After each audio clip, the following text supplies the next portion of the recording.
नमस्कार दोस्तों, स्वागत है आपका हमारे YouTube चैनल पर। आज हम औसत मैथ के औसत टॉपिक से संबंधित क्वेश्चन लेकर आए हैं और औसत के लल्लन टॉप क्वेश्चन लेकर आए हैं जो एग्ज़ाम में पूछे जाते हैं और पिछले वर्ष के एग्ज़ाम में पूछे गए हैं। तो वीडियो की शुरुआत करते हैं बिना किसी देरी के। तो औसत क्या होता है? तो औसत वह होता है जो सभी संख्याओं का एवरेज होता है। यानी कि अगर हम 2 और 4 और 6 संख्याएं दी गई हैं, 2, 4 और 6 संख्याएं दी गई हैं, तो इन सभी संख्याओं का योग यानी कि सभी राशियों का योग बटे राशियों की संख्या कर हम उनका निकाल सकते हैं। जैसे 2 + 4 + 6, इन सभी संख्याओं का योग कर देंगे और इनकी कितनी संख्या 1, 2, 3 इन बटे कर देंगे। उसके बाद 6, 4, 2, 10, 2, 12 यानी कि 12 इनका योग हो जाएगा, तो 3 से विभाजित कर देंगे, 3 चौका 12 यानी कि 4 हमारा औसत मिल जाएगा। तो ऐसे ही यही सब औसत होता है और कुछ नहीं। तो देखते हैं उन पर आधारित प्रश्न हल करते हैं।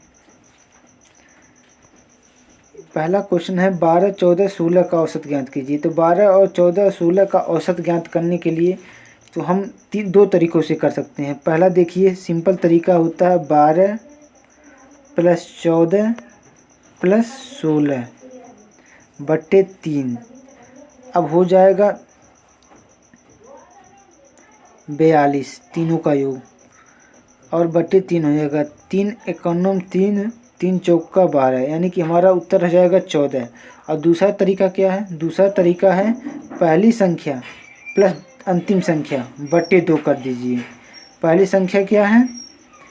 12 है, अंतिम संख्या क्या है? 16 है, बटे क्या कर दीजिए? 2। तो 12 और 16 कितना हो जाएगा? 28।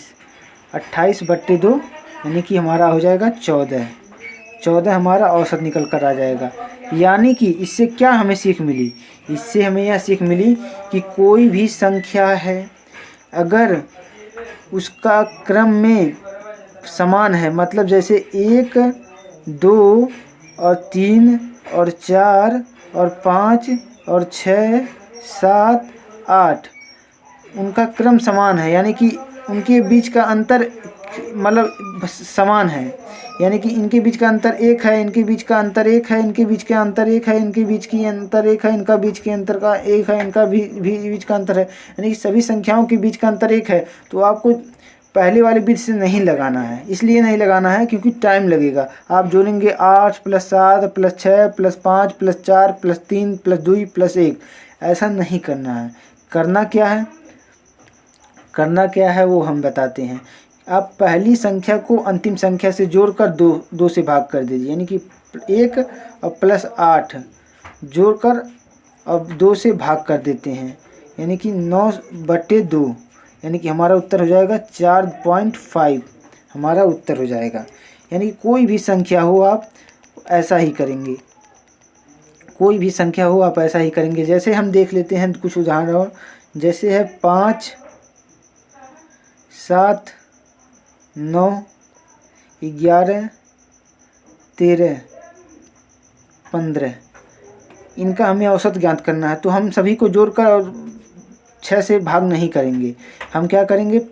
पहली संख्या प्लस अंतिम संख्या, पहली संख्या 5, अंतिम संख्या 15 बटे 2, 15 5 20, 20 बटे 2, यानी कि हमारा औसत आ जाएगा 10। हम ऐसे ही करेंगे। एक एग्जाम्पल और ले लेते हैं। जैसे कोई है संख्या 10, 20,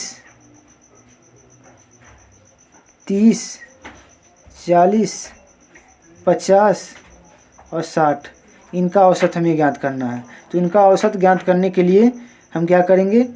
पहली संख्या प्लस अंतिम संख्या बटे 2। पहली संख्या 10 है, अंतिम संख्या 60 है और बटे 2, यानी कि 70 बटा 2। 70 बटा 2 हमारा हो जाएगा 35। 35 हमारा सही जवाब हो जाएगा। यहाँ पर 35 हमारा सही जवाब हो जाएगा। तो ऐसे ही आप करेंगे। यदि किन्हीं सभी संख्याओं का अंतर समान हो, यानी कि इसमें अंतर देखिए 10 का है, इसमें भी 10 का है, इसमें भी 10 का है, इसमें भी 10 का है, अगर सब में 10-10 का अंतर है तो आप यह विधि अपनाएंगे। यदि अंतर समान नहीं है तब आप जोड़कर और उस जितनी संख्याएं हैं उनसे भाग करेंगे। यही है औसत का मूल नियम। आइए इन पर आधारित कुछ प्रश्न करते हैं। दूसरा क्वेश्चन है 1 से 9 तक, मतलब देखिए इसमें 2 अंतर है कि नहीं है, सब में 2 अंतर है।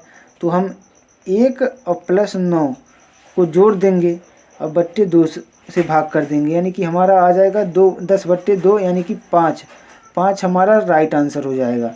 आपको उम्मीद करते हैं कि यह भी समझ में आ गई होगी। आइए हम उन पर आधारित कुछ प्रश्न करते हैं।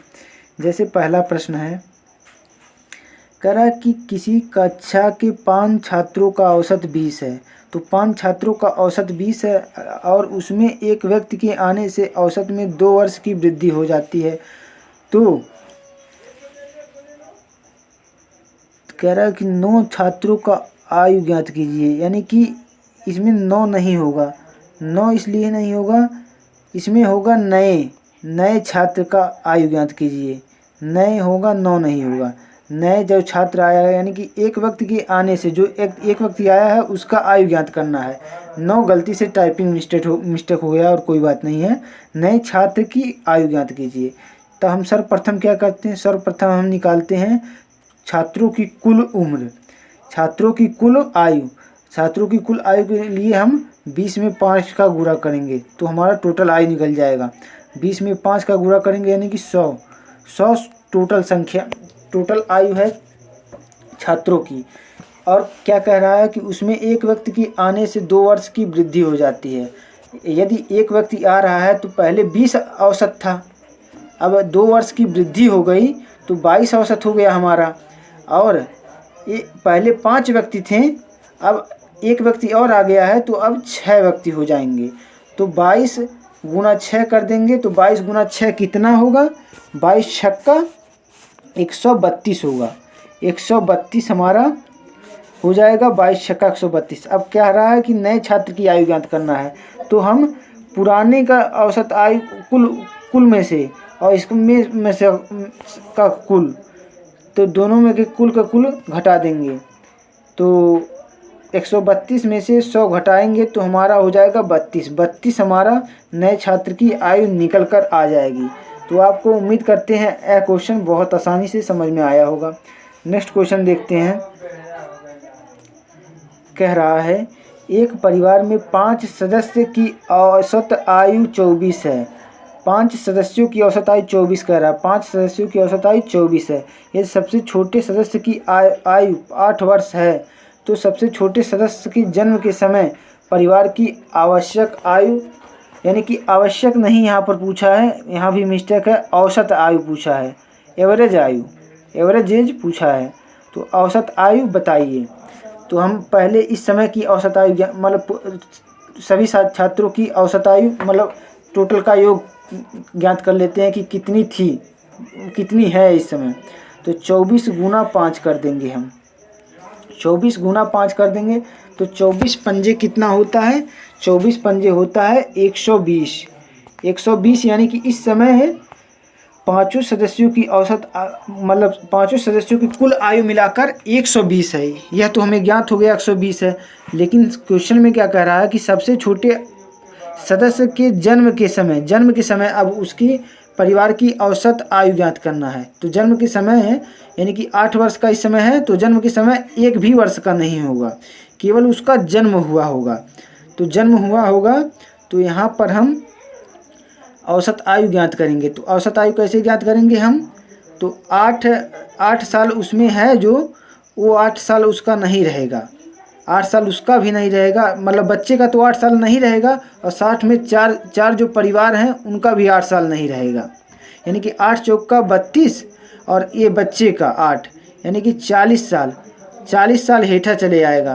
तो 40 साल 120 में से हम 40 को घटा देंगे, 120 में से 40 को घटा देंगे तो 80 बच जाएगा। तो 80 में हम 5 का भाग दे देंगे, 80 में हम 5 का भाग दे देंगे तो हमारा आ जाएगा 16, यानी कि उसके जन्म के समय परिवार की औसत आयु 16 वर्ष थी। उम्मीद करते हैं आपको समझ में आ रहा होगा। यदि नहीं समझ में आया होगा तो हम फिर से समझा रहे हैं। देखिए कह रहा कि 5 सदस्य की औसत आयु 24 वर्ष है। तो इस समय 5 वर्ष सदस्यों की औसत आयु 24 वर्ष है। तो 24 में 5 का गुणा कर कर हम पाँचों सदस्यों की वर्तमान आयु कुल आयु का योग ज्ञात कर लेंगे। 24 में 5 का गुणा करके 24 पंजा 120 हो गया। तो वर्तमान में कुल आयु का योग 120 है। इतना समझ में आ गया। आगे देख लीजिए, यदि सबसे छोटे सदस्य की आयु 8 वर्ष है, कह रहा सबसे छोटे सदस्य की आयु 8 वर्ष। अभी नहीं देखिएगा कि सबसे छोटे सदस्य के जन्म के समय परिवार की आवश्यक आयु वर्षों में क्या थी।